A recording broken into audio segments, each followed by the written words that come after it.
Le projet de loi Devaquet renvoyé en commission, il ne sera pas examiné par les députés avant plusieurs jours. Aujourd'hui encore, plusieurs milliers d'étudiants et de lycéens manifestaient dans les rues de Paris. L'arrestation des pirates de la route, meurtriers présumés de la petite Stéphanie, ils auraient passé des aveux complets. Dalida, prophète en son pays, avec son film Le 6e jour de Youssef Chahine, elle fait un véritable tabac en Égypte. Dalida qui est ce soir notre invitée. Ce vendredi 28 novembre, un jour de détention supplémentaire pour les otages français du Liban. Marcel Fontaine, Marcel Carton, Jean-Paul Kaufmann, Aurel Cornéa et Jean-Louis Normandin d'Antenne 2 n'ont toujours pas été libérés. Madame, Monsieur, bonsoir. C'est donc une surprise à l'Assemblée nationale. Le projet de loi sur l'enseignement supérieur, contesté hier dans la rue, ne sera pas examiné par les députés avant quelques jours. C'est une vraie surprise, il faut bien le dire, puisque la discussion devait commencer cet après-midi. Le ministre est d'ailleurs bien monté à la tribune, mais sur proposition du président de la commission, Monsieur Barrot, de la commission des affaires culturelles, l'ensemble du projet a été donc renvoyé en commission. Tout à l'heure, Monsieur Monery, donc le ministre, l'a accepté. Tout de suite, je vous propose d'écouter Monsieur Barrot et Monsieur Monery. C'était il y a quelques secondes à l'Assemblée nationale. Nous pouvons, sans doute, avec un débat plus approfondi et plus serein, dissiper un certain nombre de malentendus. Et je dis que l'ordre du jour est certes, messieurs les ministres, l'affaire du gouvernement, mais que je me fais l'écho du souhait que partage une majorité de commissaires. Nous souhaiterions que soit laissé au Parlement un temps supplémentaire et que cela permette, à la faveur d'un réaménagement de l'ordre du jour, de pouvoir achever le travail accru que nous impose l'avalanche de nouveaux amendements. Cet aménagement de l'ordre du jour permettrait en même temps au gouvernement de confirmer sa volonté de convaincre, injustement présentée comme un désir de contraindre. Je sais, René Monery, je sais, Alain Devaquet, quel est votre souci de pouvoir, dans un dialogue loyal, expliquer à la jeunesse de quoi il ressort. Par conséquent, nous serions favorables à un aménagement de notre ordre du jour qui laisse plus de temps pour expliquer à la jeunesse de France que, quelles que soient les criailleries des partisans du statu quo, on peut offrir à la jeunesse de nouveaux atouts.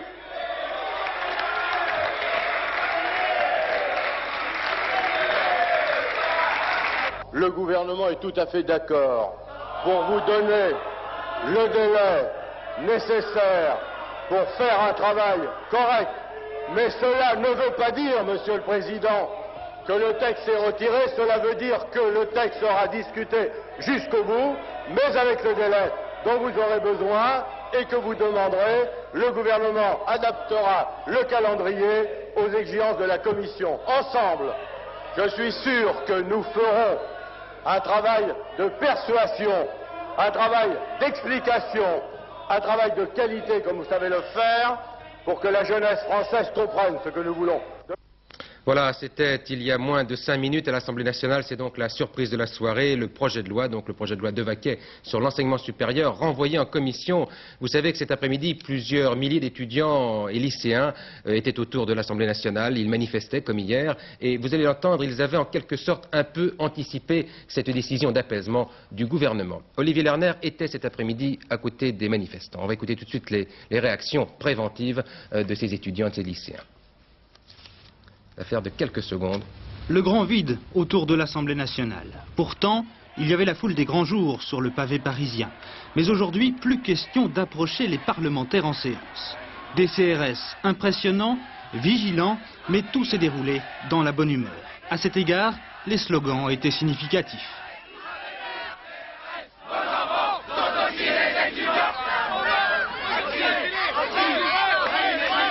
Il n'empêche que les étudiants restent déterminés, la loi de Vaquet reste au piquet. On veut absolument montrer qu'on est déterminé et que tant que ce projet ne sera pas retiré, on continuera. Il faut absolument que ce soit clair, ça. Tant que la loi n'est pas enlevée, on fait grève. Tant qu'il faut que ça dure 2 ou 3 semaines, mais tant que c'est pas enlevé, on fait grève. Ça, il n'y a pas de problème. Et c'est ça dans toutes les facs. Ça fait des jours qu'on veut la grève, on veut la révocation, on veut pas de promesses, on veut des actes. Et quand on aura ce qu'on voudra, ça ira bien. Peu avant 20 h, on murmurait déjà dans la rue qu'à l'intérieur du Palais Bourbon, cette détermination allait porter ses fruits. Alain de Vaquet devrait faire revoir sa copie, sans pour autant y renoncer.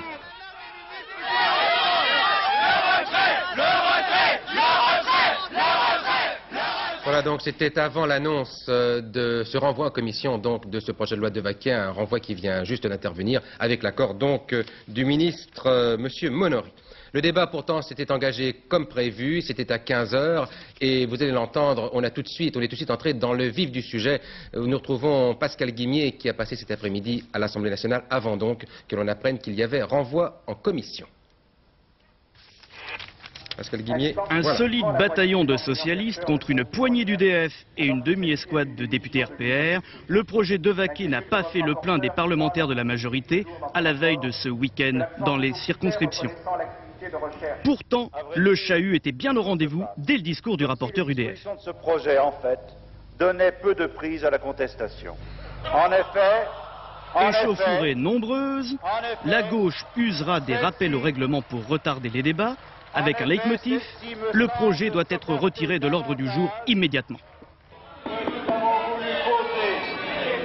Conservons un caractère sérieux à ce débat. Alors voyons, chacun son tour.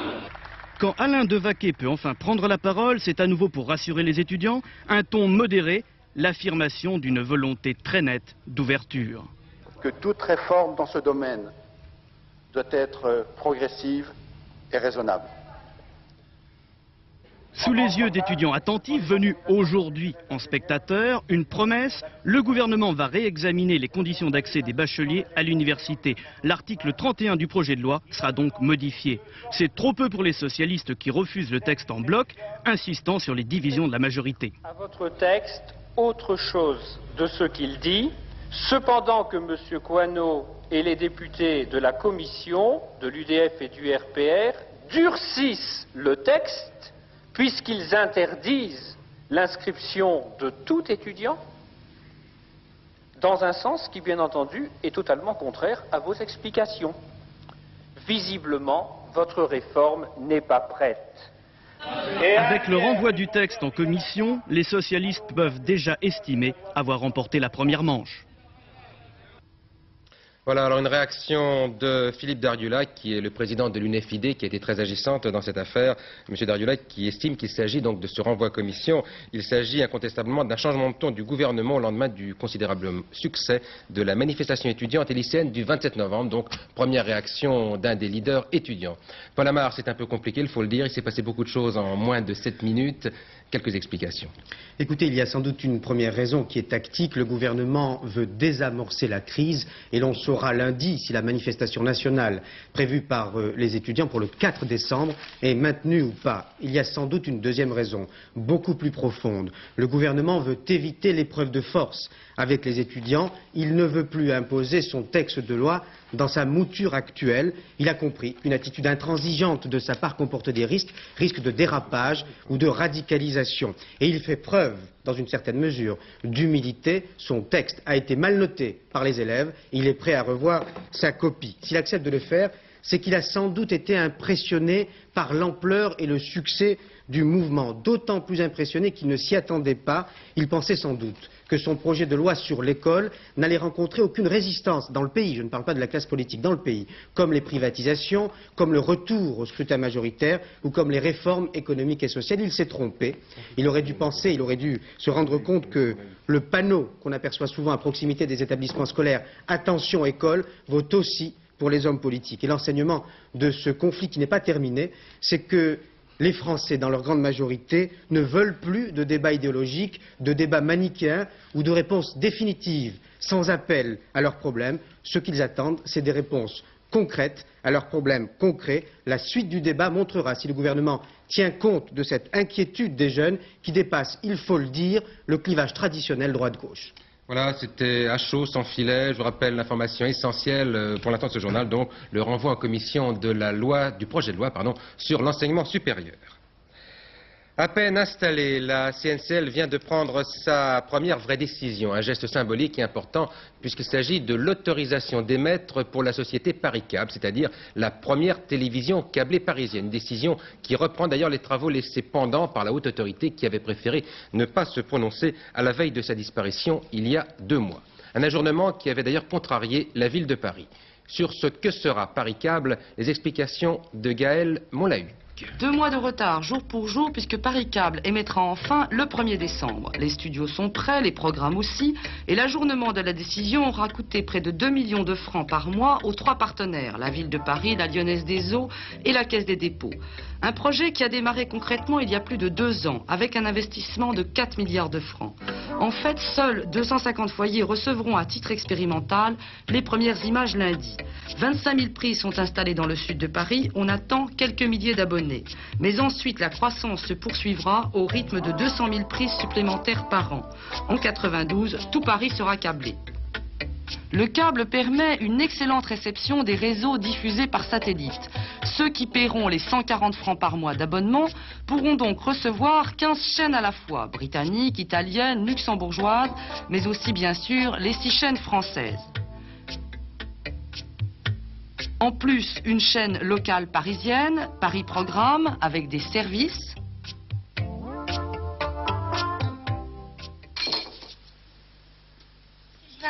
Pour ce qui est du programme, vous n'avez qu'à le regarder. Et aussi Canal J, une chaîne pour les enfants, un programme produit par Hachette. Quelques milliers de privilégiés donc à Paris dans les semaines qui viennent, mais dès aujourd'hui, Paris a enfin rejoint les autres capitales mondiales qui, elles, sont câblées depuis longtemps. Voilà, j'ajoute qu'en France, d'autres autorisations ont également été données aujourd'hui en province. Aujourd'hui, donc, c'était Mulhouse et puis hier, c'était Avignon. C'est donc parti pour la France du câble.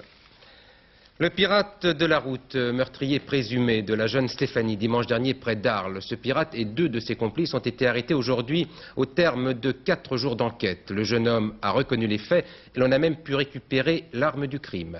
Voici le reportage d'Henri Bodiguel et de Robert Rosier, commenté par Marcel Trier. À peine quelques jours après, on sait qui a tué Stéphanie Jean dans la nuit de samedi à dimanche, alors qu'elle venait de fêter son 16e anniversaire dans une discothèque et qu'elle rentrait chez elle avec sa mère et 2 copines. Quelque temps avant le drame, un autre automobiliste avait été agressé par 3 jeunes gens en voiture. Il s'en était tiré sans dommage, mais avait eu le temps d'identifier leur véhicule, une 305 Peugeot bleue volée, retrouvée peu après le crime. On se retrouvera à Digne, avaient lancé les 3 agresseurs en s'enfuyant. C'est dans cette ville que les gendarmes ont fait le siège hier matin d'un foyer pour cas sociaux. 2 jeunes, dont un mineur, ont été interpellés. Ils avouent aussitôt avoir participé à l'expédition. Grâce à leur témoignage, les enquêteurs ont pu retrouver la piste de l'homme qui avait tiré le coup de feu meurtrier. Il s'appelle Philippe Passé, 26 ans. Interpellé à Salon ce matin, il vient de passer aux aveux. Ce n'est pas par une dénonciation, c'est par un travail minutieux d'enquête, travail d'enquêteur, partant des éléments matériels donnés par l'information, partant également de témoignages recueillis, partant d'une recherche approfondie sur le terrain qui a permis de retrouver la voiture jetée dans un fossé, retrouvant cette voiture et l'identifiant comme étant la voiture des auteurs du crime, retraçant par des témoignages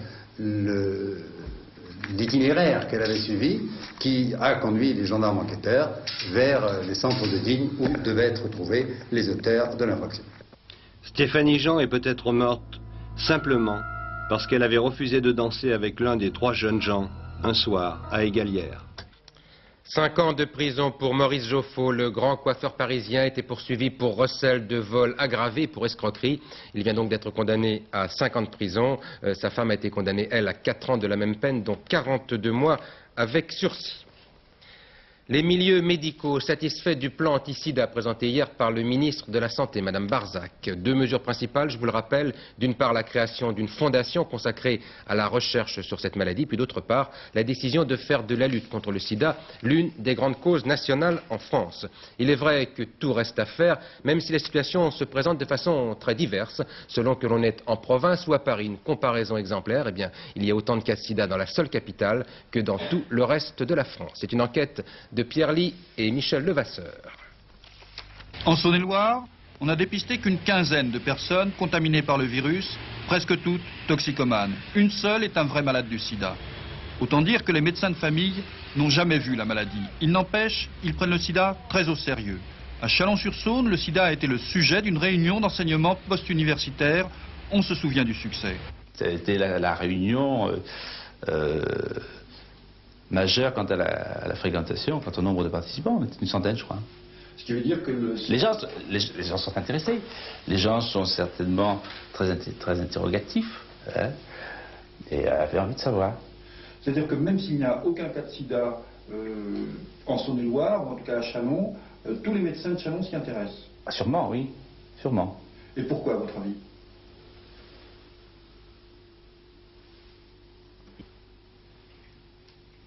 Je crois qu'on est comme tous les autres, hein, c'est inquiétant. Ça nous inquiète tous. Moi, personnellement, ça m'inquiète dans la réponse difficile que j'aurai à faire aux patients. La réponse difficile compte tenu des connaissances thérapeutiques qu'on a actuellement. Hein. Et pour moi, en tant que praticien, omnipraticien, médecin de famille, c'est ça l'obstacle. À Paris, cette jeune femme, elle aussi, est médecin de ville. Si elle vient à l'hôpital, c'est en visite pour s'informer de l'état de ses patients hospitalisés auprès de médecins de l'établissement devenus ses amis. Rien que dans sa clientèle, elle compte plus d'une centaine de personnes touchées par le virus. Une dizaine sont des vrais cas de sida. C'est beaucoup, beaucoup plus que la plupart des généralistes, même parisiens. Elle a les mêmes préoccupations que le médecin de province, avec des obstacles supplémentaires. Chez les porteurs sains, toujours ce terme qui était un petit peu faux, on devrait dire les gens qui sont porteurs du virus et qui n'ont pas encore déclaré la maladie. Je crois qu'on ne peut pas proposer grand-chose encore pour le moment et c'est un petit peu dommage. Chez les gens qui sont porteurs de la maladie déclarée, alors là effectivement moi je me décharge complètement puisque je les adresse à l'hôpital avec un problème qui est celui du temps pour avoir un rendez-vous. Malheureusement, les services hospitaliers sont un petit peu débordés et quand on demande un rendez-vous à l'hôpital, très souvent, il y a un temps de délai qui est vraiment long. Avec Mme Barzac, le sida devient cause nationale. Formule creuse ou vraie réponse à l'épidémie, cela dépendra beaucoup des moyens accordés par les pouvoirs publics et de l'attitude de chacun. Paris était aujourd'hui le siège d'un sommet franco-italien. Bettino Craxi avait ainsi fait le voyage pour rencontrer François Mitterrand et Jacques Chirac. Au menu des discussions, il y avait l'inquiétude des Européens après l'échec de Reykjavik sur l'avenir du désarmement. On a également planché sur les préparatifs du prochain sommet européen de Londres. Et puis tant qu'on y était, eh bien, on a évoqué les problèmes économiques entre Paris et Rome, comme par exemple la taxe qui frappe les champagnes français en Italie. Pour la privatisation de TF1, le gouvernement va prendre les conseils de la BNP, qui sera assistée par une banque américaine, la banque Shearson Lehman. C'est M. Balladur qui vient tout juste de l'annoncer. Avant-veille d'élection à Draguignan pour le deuxième tour de ces municipales à répétition après le ballottage favorable à la majorité. Une seule inconnue à 2 jours du scrutin, le report des voix et le nombre des abstentionnistes. Explication, eh bien les électeurs qui connaissent maintenant par cœur le chemin des urnes, les électeurs hésitent entre le ras-le-bol et la passion. Enquête de Rachid Arabe et d'Aimé Mayol. Les élections à Draguignan, quel pastis! Un pastis au sens méridional de « quelle embrouille ». Pour le premier tour de scrutin, 7 listes en présence. Plus que 3 au second tour, mais la situation n'est pas plus claire pour autant. À droite, les 2 principales listes ont fait officiellement alliance autour du candidat RPR-UDF, Max Piselli. Une alliance qui a fait beaucoup de bruit au Café du Commerce, quelques colistiers de M. Piselli n'ayant pas apprécié d'être sacrifiés sur l'autel de l'Union. Aujourd'hui, en tente d'apaiser les rancœurs. Au bout d'une campagne qui a quand même duré 15 jours, il se crée des liens affectifs et que ça a été peut-être une réaction du cœur, mais absolument pas une réaction politique. Au café d'à côté où se retrouvent les militants socialistes et leur candidat Gérard Sabater, on ne sait plus trop s'il faut se gausser des difficultés de la droite ou s'en prendre à l'autre liste de gauche qui s'est maintenue malgré des heures de négociations. Nous avons des gens qui ont été sous notre étiquette et qui aujourd'hui prétendent vouloir reprendre la ville. Je dis, moi ça m'étonne et ça m'écœure, le comportement de certains m'écœure. Gérard Sabater fait aussi bien allusion à Max Piselli, ancien socialiste passé à droite, qu'à Léopold Basilio, ancien socialiste passé à l'apolitisme entre les deux tours. Le colonel Basilio a son quartier général dans un café où se retrouvent ceux qui ne veulent pas voter pour un parti politique. Il faut signaler que 35% des électeurs se sont portés sur l'ensemble de listes sans étiquette. Draguignan en a ras-le-bol des partis politiques. Entre les deux tours, 4 colistiers de M. Basilio ont quitté la table pour appeler à voter Parti Socialiste. La liste de M. Basilio n'est donc plus complète et certains y voient déjà un éventuel motif d'annulation des élections. Bref, on n'a pas fini de parler politique dans les cafés de Draguignan. Les curieux détours du scandale des ventes d'armes américaines à l'Iran, un détour qui pourrait nous conduire jusqu'à Cherbourg en France avec la saisie là-bas d'un cargo, donc dans ce port de la Manche. Une affaire que nous détaille maintenant Pascal Deschamps. Le Sandy Trader, un caboteur de 60 mètres de long, battant pavillon des Antilles britanniques et dont la présence depuis 8 jours dans le port de Cherbourg intrigue. Sans l'intervention de créanciers mécontents qui l'ont fait saisir dès son arrivée, personne ne se serait posé de questions sur ses activités. Et d'abord sur sa cargaison, d'imposants conteneurs que l'on dit remplis d'armes et qui ont été débarqués en quelques heures pour être transportés à bord de 3 autres navires. Sur ces trajets ensuite, le Sandy Trader a quitté les États-Unis il y a quelques semaines, destination finale, la Corée du Sud. Mais quand on veut expédier des marchandises des États-Unis vers l'Asie, le chemin le plus court n'est-il pas le canal de Panama, puis l'océan Pacifique? Cherbourg n'est pas sur la route, à moins que l'on ait voulu cacher sa véritable destination. Sur ces attaches scandinaves, enfin, le Sandy Trader est un ancien cargo danois, son équipage est en majorité composé de marins danois, alors on reparle d'une filière scandinave dans l'acheminement d'armes américaines vers l'Iran. Une 60aine de cargos d'origine danoise y auraient participé depuis 6 ans. Le Sandy Trader était peut-être de ceux-là.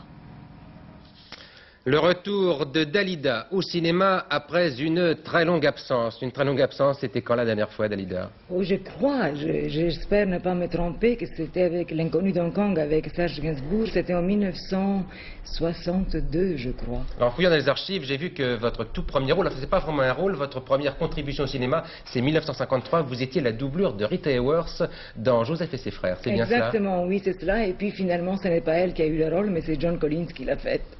Alors, le retour de Dalida au cinéma, c'est donc le film de Youssef Chahine qui s'appelle Le 6e jour. C'est un film qui paraît, qui sera donc sur les écrans mercredi prochain, mais qui est déjà projeté au Caire, qui est déjà projeté en Égypte, donc, et vous avez vraiment l'occasion d'une véritable émeute lorsque c'était la première. On va voir ces images et puis on va les commenter ensemble. C'était donc au mois de septembre et vous arriviez donc, on va voir ça tout de suite, vous arriviez donc au Caire pour cette première. Ça sera un extrait qu'on va voir tout de suite si on veut bien l'envoyer.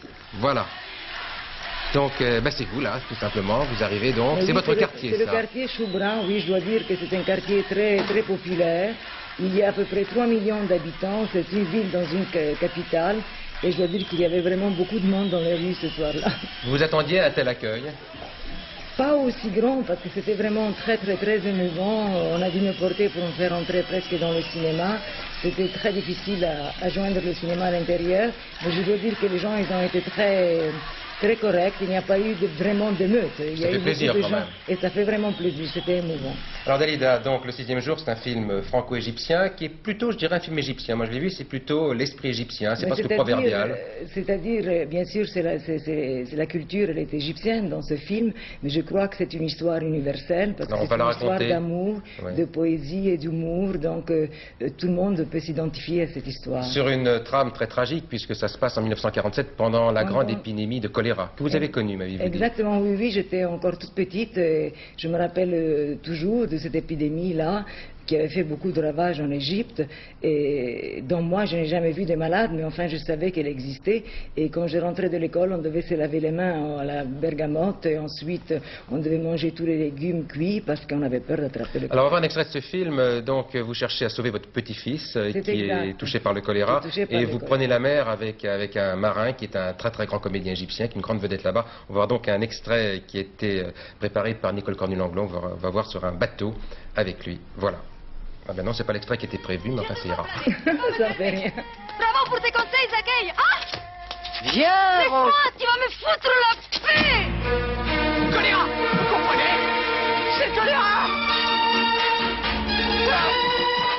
Rendez-moi clair! Non! Oh! Lâche!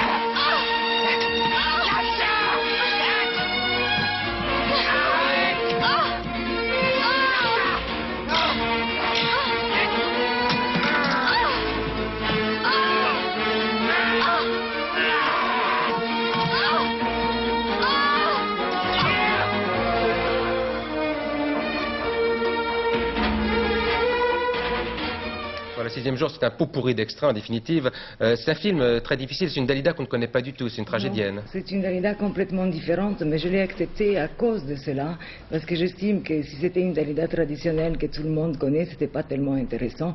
Le rôle, c'était un rôle de tragédienne, c'était un peu ingrat, j'ai fait beaucoup de concessions, mais finalement, c'est un rôle vrai de comédienne, c'est un rôle de composition. Un personnage très éloigné de votre vraie personnalité. Non, pas tellement. Je ressemble un peu à cette femme parce que je suis quelqu'un de très intérieur et je crois que je l'ai bien compris. Je suis bien rentrée dans sa peau. Elle m'a habité pendant plus de 3 mois et je dois dire merci à Youssef Chahine de m'avoir donné ce rôle pour pouvoir... Elle vous a fait souffrir pourtant, elle vous a beaucoup isolé, un peu secoué, disons-le. C'est-à-dire que lui, vous savez, là-bas, malheureusement, le syndicat n'existe pas. Alors on travaillait presque 15 heures par jour. C'était un peu dur, mais c'était dans la bonne humeur et la chaleur et l'amitié. Dalida, merci. Donc, le sixième jour de Youssef Chahine, et c'est à partir de mercredi prochain sur les écrans français. Merci d'avoir été ce soir notre invité. Merci. La suite maintenant de notre série sur la photo et sur les photographes en marge du mois consacré à cet art de l'image fixe. Une série interrompue hier pour cause de trop plein d'actualités. C'est d'ailleurs autour d'une photo d'actualité que Christian Hiroux a construit ce soir son reportage. Une histoire que l'on pourrait intituler « Une photo vaut mieux que tous les discours ».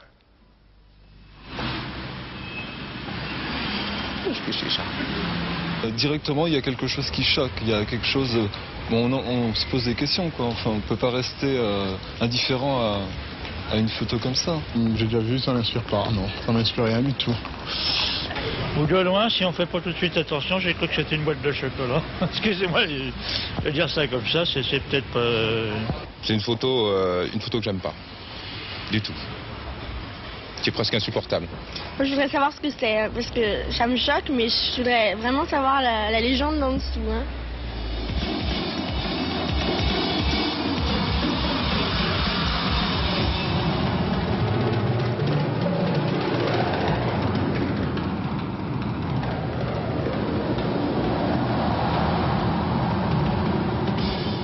Ce n'est pas un camp de prisonniers, c'est tout simplement une école de policiers, mais en Afrique du Sud.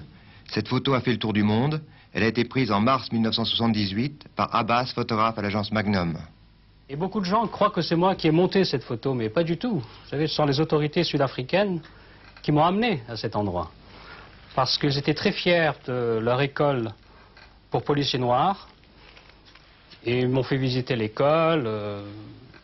Évidemment, je voyais les soldats en train de les élèves policiers en train de s'entraîner.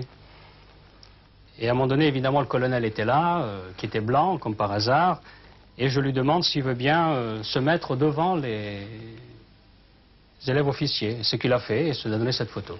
Voilà.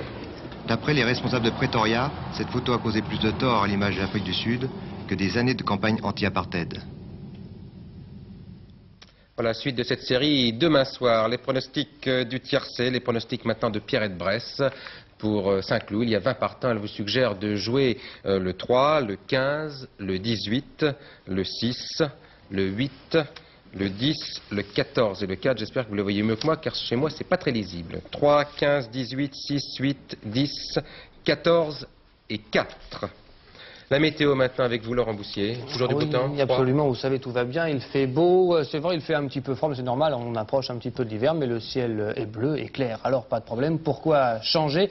Le week-end sera à l'image de ces jours derniers, pour les mêmes raisons, les mêmes causes, il y a toujours une zone de haute pression. Là, on regarde la photo satellite, l'anticyclone est là, au large de la Cornouaille, et il maintient sur la France des masses d'air froides, c'est vrai, mais aussi des masses d'air sèche, ce qui nous donne une carte du temps prévue pour demain, très ensoleillée, après que les brumes et les brouillards qui seront un petit peu partout se soient dissipés. Je voudrais vous signaler quand même que dans le centre du pays, il fera moins 5 cette nuit, que dans le sud-est du pays, il fera moins 2, et que dans le nord-est, il fera moins 4 le matin. Brume et brouillard. Sur la nuque, vous aviez quoi, là? Sur la nuque, j'avais la Bretagne. Là, voilà.